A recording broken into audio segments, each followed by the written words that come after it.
The maid grabbed the millionaire wife's $10 million necklace, but nobody saw the real reason. The scream came so fast it sliced through the music like broken glass. 1 second, the Mbeki mansion was glowing with diamonds, champagne, and laughter. The next, a maid in a plain black uniform lunged forward, grabbed the billionaire wife's necklace with both hands, and ripped it away from her throat so hard that half the ballroom shot to its feet.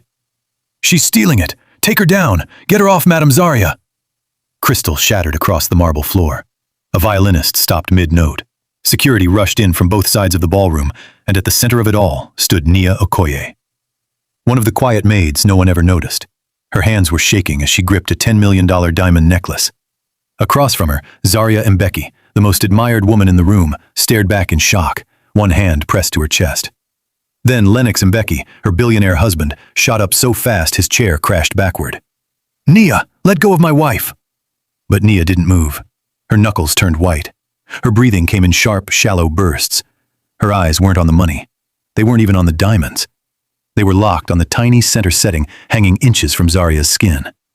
Then, with tears flooding her eyes and panic cracking through her voice, she screamed the words that froze the entire mansion. "If I let go, she dies!" Silence. Not ordinary silence. The kind that feels alive. The kind that makes every person in the room suddenly aware of their own heartbeat. Zarya stared at her like she'd lost her mind. Lennox looked ready to tear Nia apart with his bare hands. Even the guards hesitated, because the terror on the maid's face didn't look staged.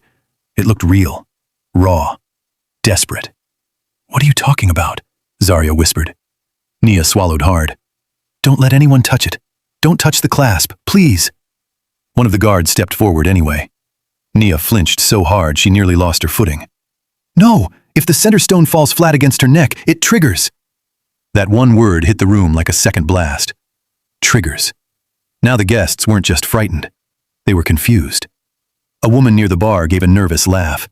"She's lying." Another guest sneered. "She got caught stealing and made up a story." A man muttered under his breath, "People like that will say anything." Nia heard every word. She had spent months hearing worse. Too poor, too quiet, too invisible. Good enough to clean their messes, never good enough to be believed. Still, she didn't let go. Because just seconds earlier, as she leaned in to clear an empty champagne flute from beside Zarya, she had seen something no one else saw. A movement. Tiny. Mechanical. A sharp, unnatural twitch behind the center diamond drop. Jewelry didn't breathe. Jewelry didn't tense. Jewelry didn't make that faint little click. But this necklace had. And Nia knew exactly how wrong that was. "Call Tomas Adeyemi," she said, her voice trembling. "The jeweler, now. He has to remove it." Lennox looked at her like he was staring at madness itself. "You expect me to trust a maid over my own eyes?" "No.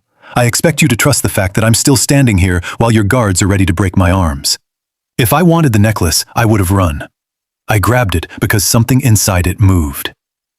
Zarya's hand trembled at her side. The necklace, a river of white diamonds ending in a rare yellow stone, hung between her collarbones. Except now, it was suspended 2 inches away from her skin by the one woman in the mansion nobody thought twice about. The head of security, Becky Dubé, stepped closer. "Madam, allow us to restrain her."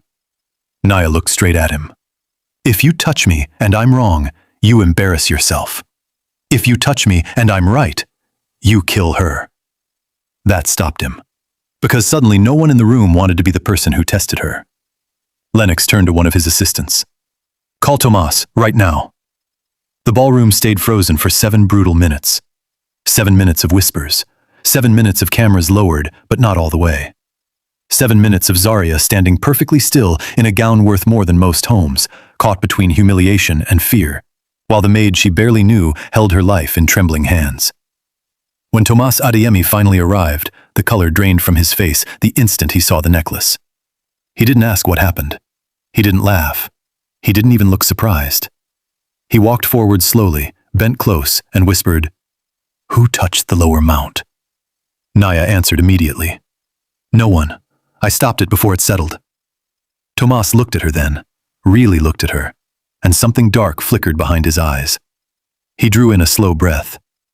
Everyone stepped back. The room exploded again. Lennox grabbed his arm. "Tell me what's happening." But Tomas didn't answer.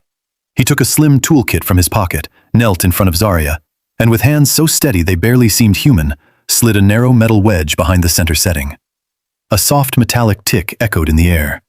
Then came a hiss so faint only the people closest could hear it. Tomas froze. Naya's heart slammed against her ribs. Becky cursed under his breath. Slowly, very slowly, Tomas rotated the necklace outward and removed the lower diamond chamber from its housing. Inside, hidden behind all that brilliance, was a spring-loaded mechanism no larger than a fingernail. And at its center, a tiny, dark needle glistened with something clear. The ballroom erupted. Zarya screamed and stumbled backward. Someone dropped a glass. Someone else started praying. Lennox stared at the device like it had crawled out of a grave. Tomas rose, pale and sweating. This was altered. A whisper rippled through the room colder than air. Altered. Not broken, not damaged. Altered. Naya finally let go. Her knees gave out beneath her. But before she could even catch her breath, 2 guards grabbed her anyway. "Wait!" Zarya cried, still shaking. "She saved me!" Too late. Panic had already picked its target. Guests were shouting over each other now. Some wanted the ballroom sealed. Some demanded the police. Others were already inventing stories, extortion, staff betrayal, inside jobs. And in the middle of all that chaos, Becky tightened his grip around Naya's wrist. "You're coming with us." Naya stared up at him. "What? Why?" "Because you were the first one to touch it." "She just saved my life," Zarya snapped. "Or staged the entire thing," another voice said smoothly from the crowd. It was Gabriel Nwosu, the family's longtime attorney. Calm, immaculate, trusted.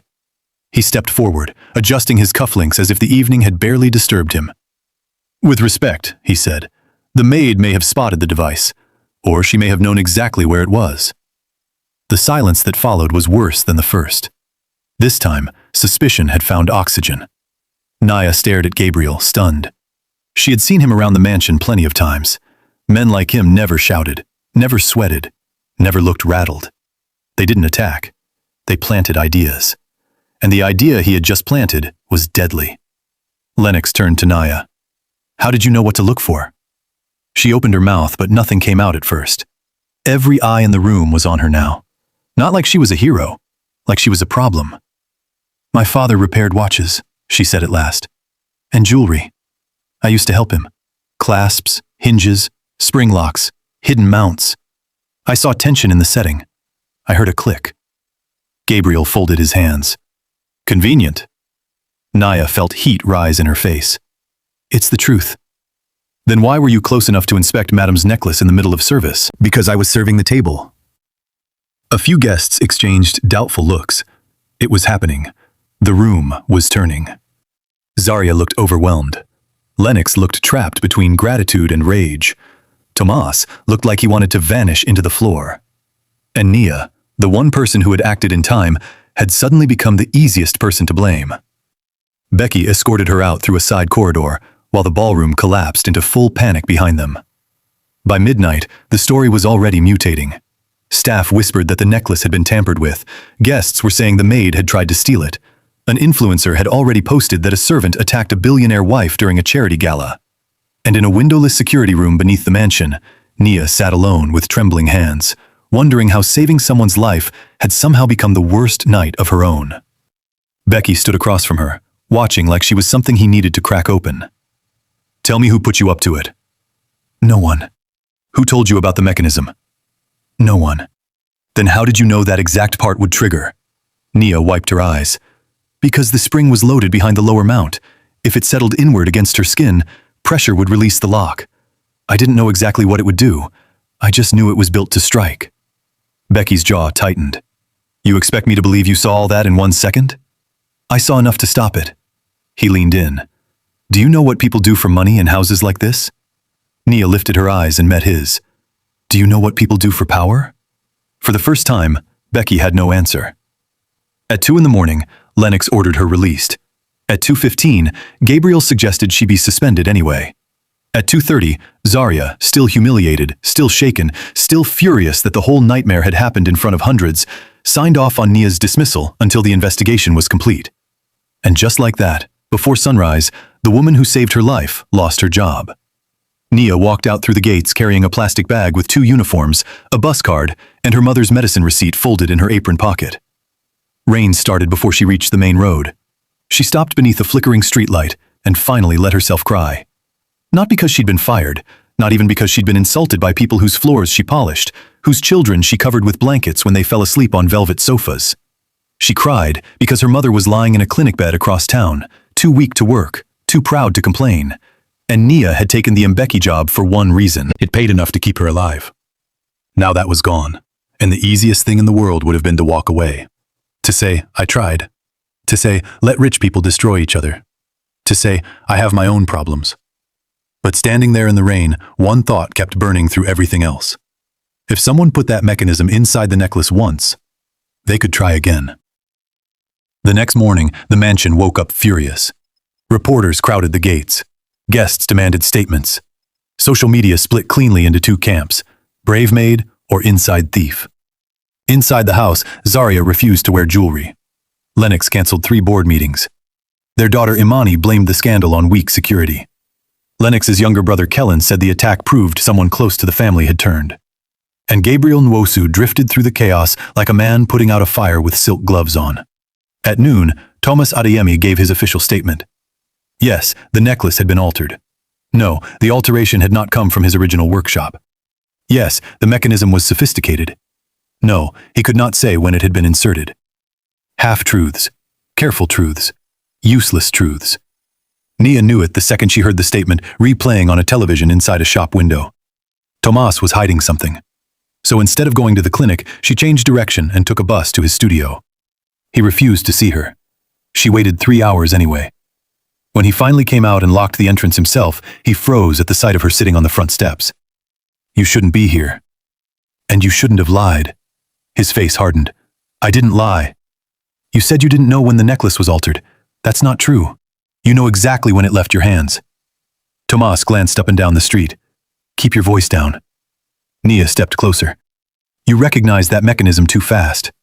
He said nothing. My father used to say, craftsmen know their own work the way mothers know their children. When you saw that device, you didn't just see danger. You saw an insult. Someone changed your piece. Someone touched your work. So tell me who. His eyes flickered. Once. That was enough. Who took the necklace? He took a slow breath. It was picked up from my studio 2 days before the gala for an insurance appraisal. By who? He hesitated. By who? By... Gabriel's office arranged the courier. Nia's stomach dropped. The family lawyer? It was routine paperwork, Tomas snapped, though fear was written all over him. High-value pieces get appraised, documents were signed, the seals looked intact when it came back. But you knew that before your statement. Yes. Then why hide it? She knew the answer before he said it. Fear. Because my daughter's boutique lease is tied to a development company Gabriel represents. And men like him don't raise their voices when they threaten you. They smile. Nia stared at him. Did you tell the police? There are no official police yet. The family wants discretion. Internal investigation first. Quiet handling. Quiet handling. Rich words for dangerous silence. Then Tomas reached into his coat and handed her a folded photocopy. It was the original design sketch for the necklace mount. Nia opened it. The lower chamber was solid. No spring cavity. No hidden hinge. No needle slot. Proof. Maybe not enough for a courtroom, but enough for the truth. Why help me now? Tomas looked exhausted. Because last night, when everyone else stepped back, you stepped forward. That night at the clinic, Nia sat beside her mother's bed while the old woman slept and studied the sketch beneath the buzz of a weak fluorescent light. A nurse passed. Somewhere down the hall, a child cried. Nia stared at the drawing until one detail started digging at her. If the necklace had been altered during appraisal transport, then whoever planted that device had access, planning, and confidence. This wasn't random. This wasn't panic. This was someone who believed they would never be suspected. Her phone buzzed. Unknown number. She answered. For 2 seconds, there was only breathing. Then a man's voice, low, disguised, controlled. Some doors stay closed for a reason. The line went dead. Nia's blood turned cold. She checked on her mother again, and her heart nearly stopped. The medicine bag beside the bed was gone. She found it a minute later on a chair across the room. Nothing was missing, but tucked between the pill boxes was a note. Walk away. For a moment, fear almost won. Not for herself, for her mother. That was the cruel genius of it. Threaten a poor woman's life, and you don't need chains. Love becomes the chain.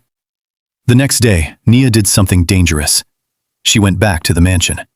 Not through the front, through the service entrance near the rear gardens, where the staff still recognized her face.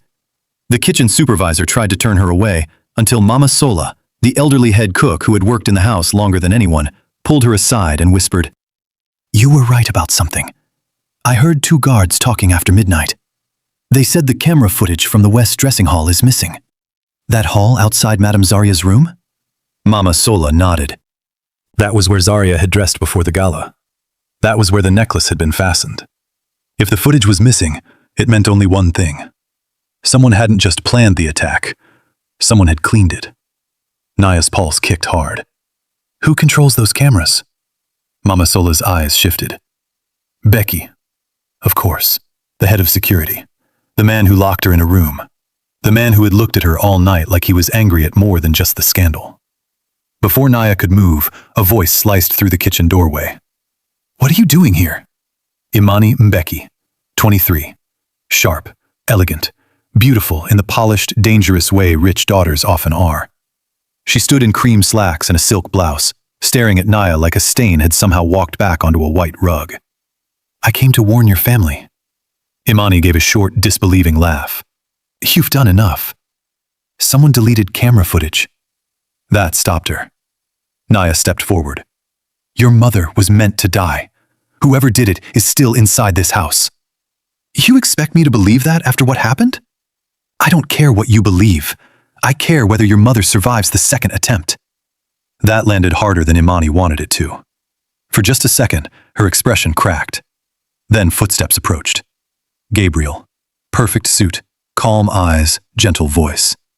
There you are, he said to Imani before turning to Nia. You need to leave. Ask Becky about the West Hall cameras. Gabriel gave her a sympathetic smile that felt like ice.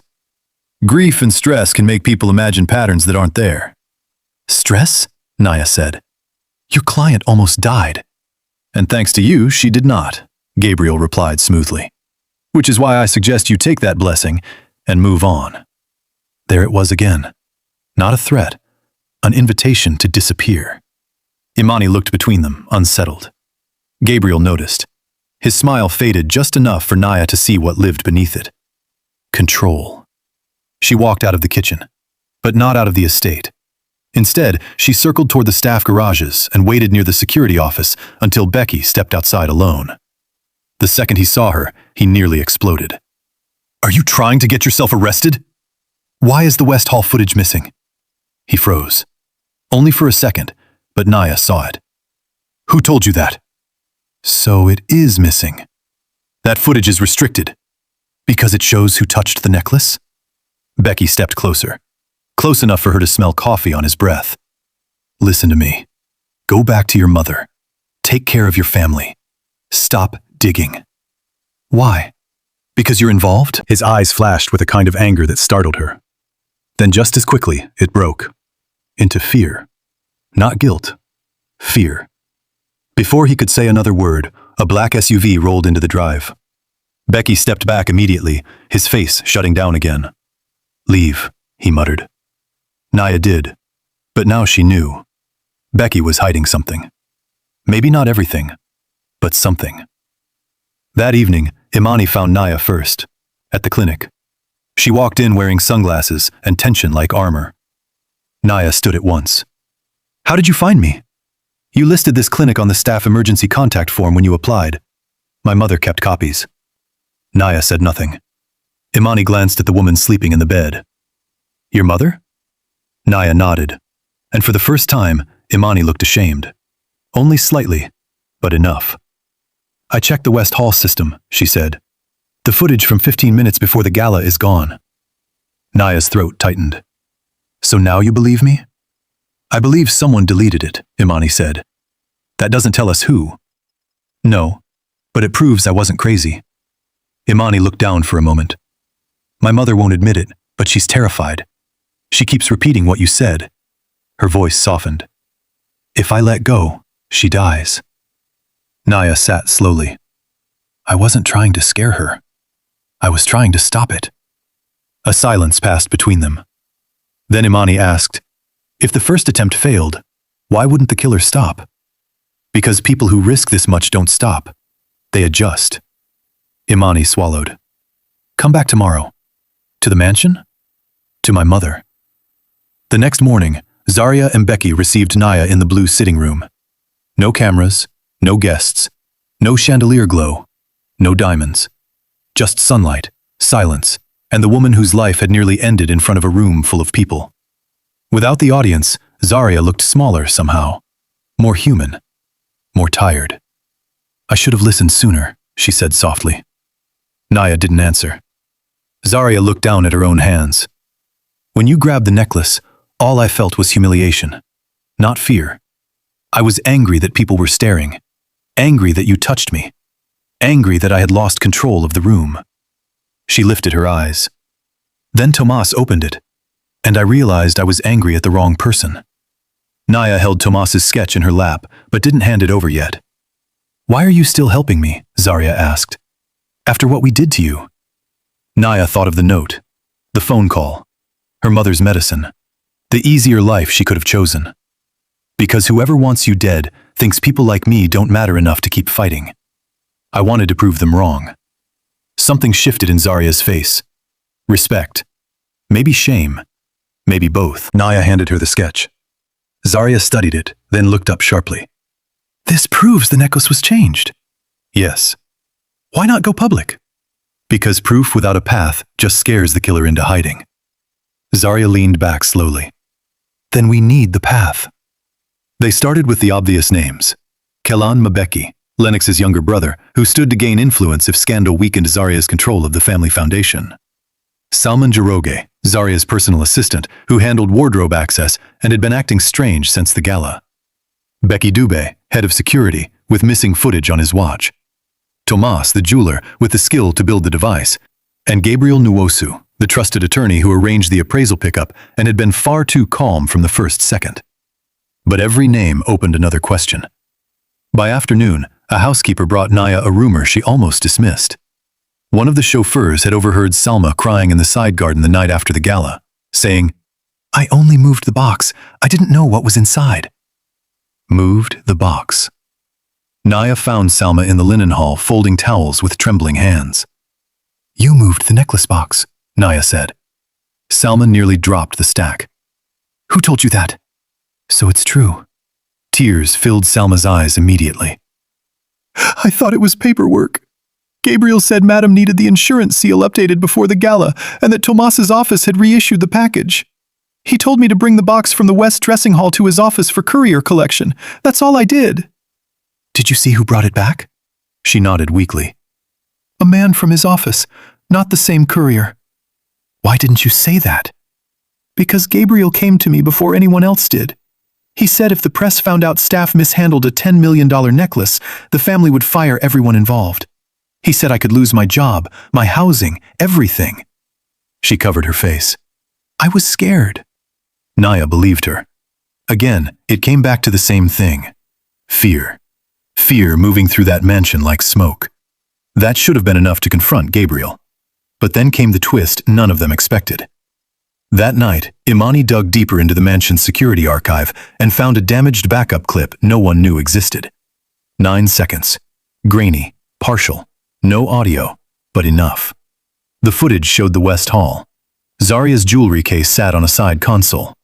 Salma walked out of frame. Then Becky entered alone. He looked both ways, opened the case, and pulled something from his pocket.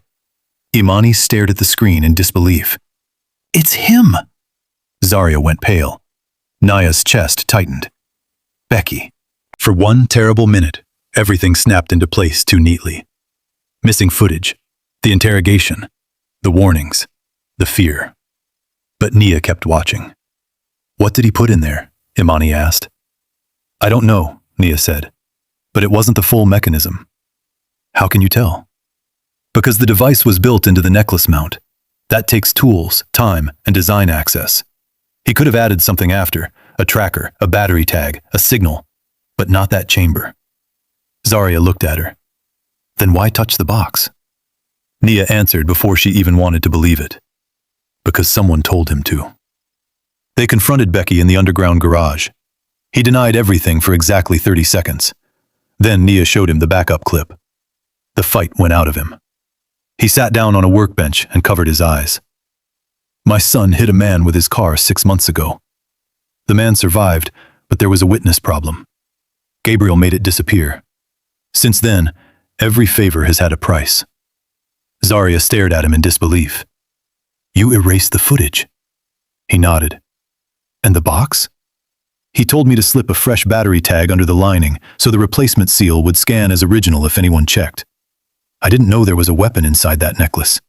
I swear to God, I didn't know. Lennox had arrived halfway through the confession. He crossed the room in 2 strides, grabbed Becky by the shirt, and slammed him against the wall. You let my wife stand there wearing death around her neck? Becky didn't fight back. If I had known that, I would have burned this house down before letting it happen. Nia believed him. Not because he was innocent, but because truly guilty people rarely collapse with relief when the truth finally starts spilling out. Now the shape of the plot was finally clear. Gabriel had access. Gabriel arranged the pickup. Gabriel pressured Tomas. Gabriel silenced Selma. Gabriel controlled Becky through blackmail. But one question still remained. Why kill Zarya? The answer came from the last place anyone expected. Lennox's accountant. A tired, careful man named Dion arrived at the mansion after hearing rumors of an internal attack and asked to speak privately. He placed a folder on the table. These are audit flags from the Mbeki Women's Future Foundation. Madame Zarya requested a quiet review 3 weeks ago. Large sums have been diverted through Shell Legal Services over 4 years. Zarya stared at the pages. Legal services? Dion nodded. Authorized through Gabriel Nwosu's office. The room went still. He was stealing from the foundation, Lennox said. Not just stealing, Dion replied. If Madame had signed the final escalation letter today, Gabriel would have been removed as trustee and exposed publicly. There are also emergency succession drafts in circulation.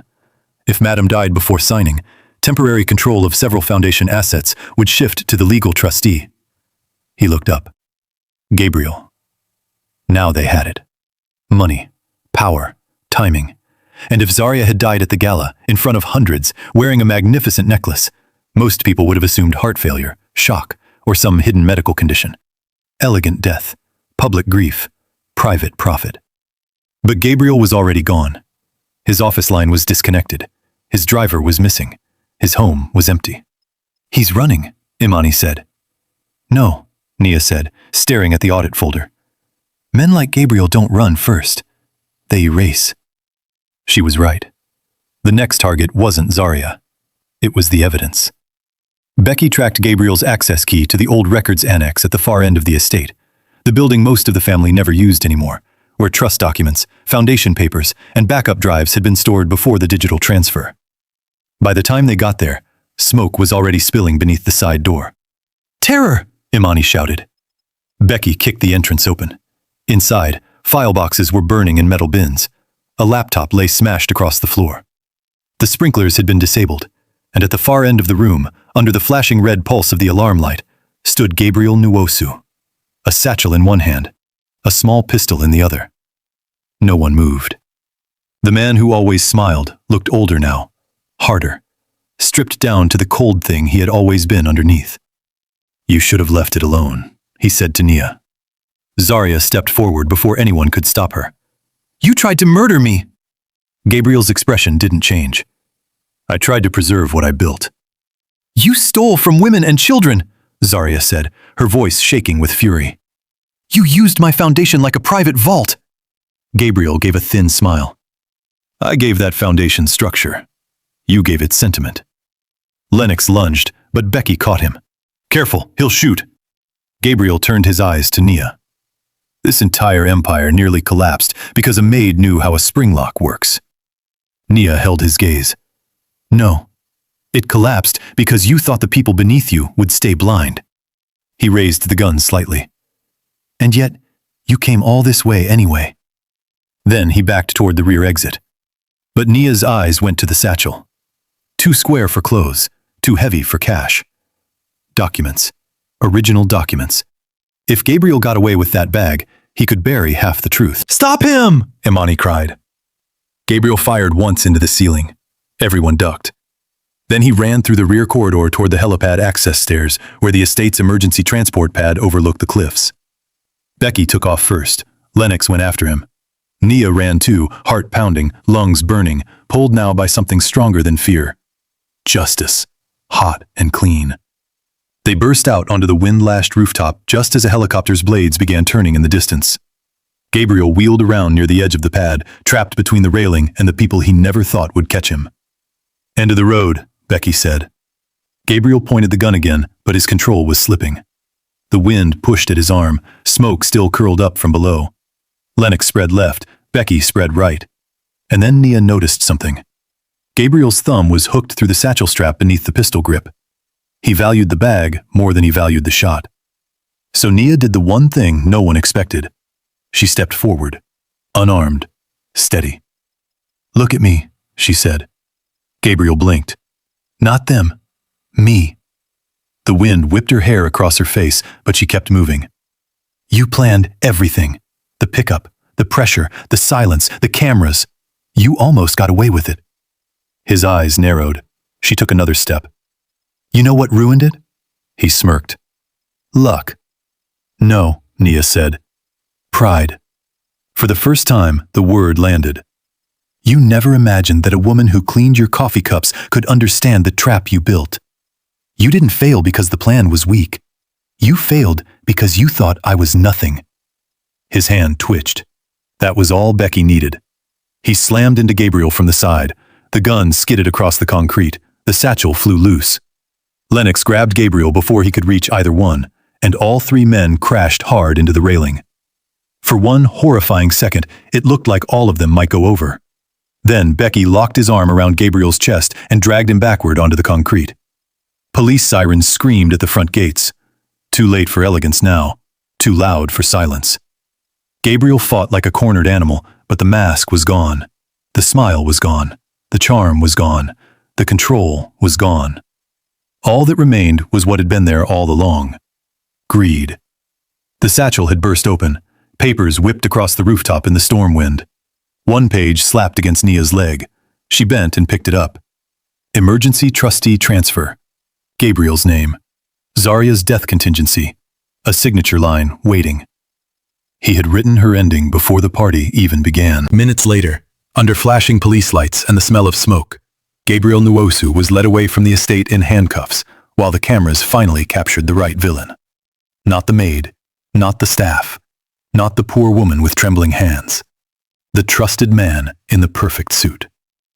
For 3 days, the story swallowed the country. The altered necklace, the stolen foundation money, the deleted footage, the rooftop arrest. And at the center of every headline was the same image. Nia Okoye, the maid who grabbed a $10 million necklace and saved the billionaire wife everyone thought she was attacking. But the moment that mattered most happened far from the cameras. It happened at sunset in the mansion courtyard, where the staff, the family, reporters, and members of the foundation board gathered beneath white lanterns for a public statement. Zaria stepped onto the stone platform, wearing no diamonds at all. Only a simple gold ring. And a face the entire country now recognized for surviving. At first, Nia stood off to the side, uncomfortable in the new dress Mama Sola had practically forced her to wear. Then, Zaria began to speak. There are moments in life when truth does not arrive dressed in status, wealth, or power. Sometimes truth arrives in an apron, with tired hands and the courage to be hated. Every eye turned toward Nia. Zaria's voice trembled, but she didn't stop. "I wronged the woman who saved my life. My family wronged her. My house wronged her. We doubted her because it was easier than questioning the people we were trained to trust." Then she stepped down from the platform and walked straight to Nia. "I am sorry." Not a private apology, a public one. The kind that costs pride. A wave of gasps moved through the crowd. Nia's eyes filled instantly. Zarya reached for her hand. You could have walked away. You had every reason to. Instead, you stayed and fought for me when I had not earned that from you. Then Lennox stepped forward, holding a small folder. He looked at Nia, then at the cameras, then back at her. This is the deed to a house near St. Catherine's Medical Center. Your mother will never worry about rent again. Her treatment will be covered in full. And if you accept it, we are also establishing the Okoye Courage Fund in your name to support women who protect others at great personal risk. Nia covered her mouth. The courtyard blurred through tears. She had dreamed of money, of safety, of medicine, of rest. But never like this. Never as the reward for doing the right thing when it would have been easier to do nothing. I didn't do it for a reward. Zarya smiled through tears of her own. That is exactly why you deserve one. The applause started small. Then people stood. Then the entire courtyard erupted. Staff who had once whispered about Nia were crying openly now. Imani was the first to step forward and hug her. Even Becky, bruised and humbled, lowered his head and said, I was wrong about you. Mama Sola was crying so hard she could barely breathe. Nia looked around at all of them and felt something strange settle inside her. Not victory. Peace. The heavy kind. The kind that has to be earned. Later that night, after the crowd was gone and the mansion lights had dimmed, Nia stepped onto the back terrace alone. The city glowed in the distance. Somewhere beyond it, her mother was sleeping in a private recovery room Nia never could have afforded a week earlier. Behind her, the Mbeki family was changing. Not because wealth had saved them, because truth had. Zarya joined her quietly. For years, I thought danger would come from enemies standing far away. Nia gave a tired little smile. Sometimes it comes holding paperwork. Zarya laughed softly through tears. Then her face turned serious again. Do you know what scared me most? Nia turned to her. Zarya touched her own empty throat. Not the needle, not the mechanism, not even death. It was the thought that if you had chosen silence, I would have smiled for cameras all night, wearing the thing that was meant to kill me. Nia let the quiet sit between them. Then she said the words that would later be quoted everywhere. Sometimes the person everyone calls a thief is the only one brave enough to save a life. Zarya closed her eyes for a moment and let that truth settle. And somewhere inside that mansion, where lies had lived too comfortably for too long, something finally broke for good. So if you ever see the whole world pointing at one person and shouting guilty, look closer. Because the loudest crowd is not always the wisest. Sometimes the richest room is the blindest. Sometimes the softest voice sees the most. And sometimes courage does not look like power. Sometimes it looks like a poor maid gripping a $10 million necklace with both hands while an entire mansion screams that she's a thief, only for the truth to reveal she was the one person brave enough to keep death from touching a queen. And the next time you hear a story about scandal, betrayal, and a house full of secrets, remember this. The real danger is not always the hand that grabs. Sometimes it's the hand that signs.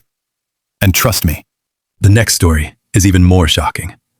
So if you want the next twist, stay close, because the next secret is already waiting.